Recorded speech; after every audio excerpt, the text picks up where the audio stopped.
என் அன்பார்ந்தவர்களே, இந்த டிசிப்ளின் என்ற ஒரு வார்த்தையை நீங்கள் அடிக்கடி உபயோகப்படுத்துவீங்க. ஒழுக்கம். இன்டிசிப்ளின் ஒழுங்கீனம்.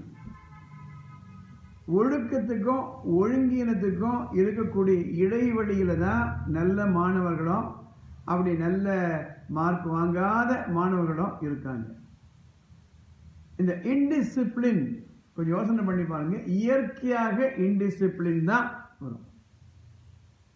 அதிலிருந்து தான் நம்ம டிசிப்ளின் கொண்டு வரணும். நம்ம நினைக்கிற மாதிரிலாம் டிசிப்ளின் ஒழுக்கம் என்பது பிறவி குணம் அல்ல.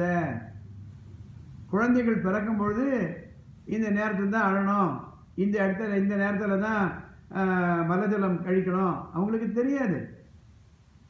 இந்த நேரத்தில் சத்தம் போடலாம், இந்த நேரத்தில் சத்தம் போடக்கூடாது, அதெல்லாம் அவங்களுக்கு தெரியாது.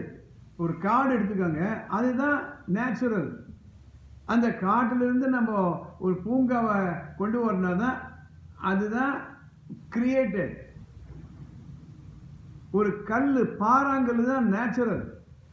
நாம தான் சிலையை வடிக்கணும் அதிலிருந்து. அதே போலதான் ஒழுக்கம் ஒழுங்கீனம் என்ற தொடர்பு. குழந்தைகளுக்கு தெரியாது இதை செய்யலாம் இதை செய்யக்கூடாது என்று. ஆனால் என்னுடைய அனுபவத்தில் ஒழுக்கமாக இருக்கக்கூடிய குழந்தைகளால் நல்லா படிக்க முடியுது. மன ஒழுக்கம், உடல் ஒழுக்கம், கிளாஸ்ல வெல் பிஹேவ்டு ஸ்டூடெண்ட்ஸ் நல்ல மார்க் வாங்குறாங்க. இங்க பராக்கு பார்க்கறது, அங்க பராக்கு பார்க்கறது, இப்படி ஓடுறது அப்படி ஓடுறது.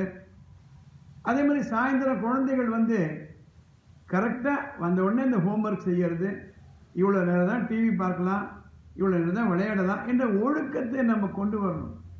பாடங்களை பள்ளிக்கூடத்தில் சொல்லிக் கொடுத்துட்றாங்க, ஒழுக்கத்தை நாம தான் சொல்லிக் கொடுக்கணும். எனவே ஒழுக்கமாக குழந்தைகளை இங்கே வளர்த்தீங்களா ரொம்ப கஷ்டப்பட வேண்டியதில்லை. ஒரு டியூஷன் சென்டருக்கு அனுப்ப வேண்டாம். படி படி படி சொல்ல வேணாம், ஹோம்ஒர்க் பண்ணு பண்ணு பண்ணு சொல்ல வேணாம். கடுமையான சொற்களால் குழந்தைகளை நம்ம டார்ச்சர் பண்ண வேண்டாம். ஒழுக்கம்தான் முக்கியம். இதற்கு யார் பொறுப்பு? பெற்றோர்கள் தான் பொறுப்பு. இந்த சேனல் சப்ஸ்கிரைப் பண்ணாதவங்க பண்ணிடுங்க, பெல் பட்டன் அமுக்குங்க, ஷேர் பண்ணுங்க, லைக் பண்ணுங்க.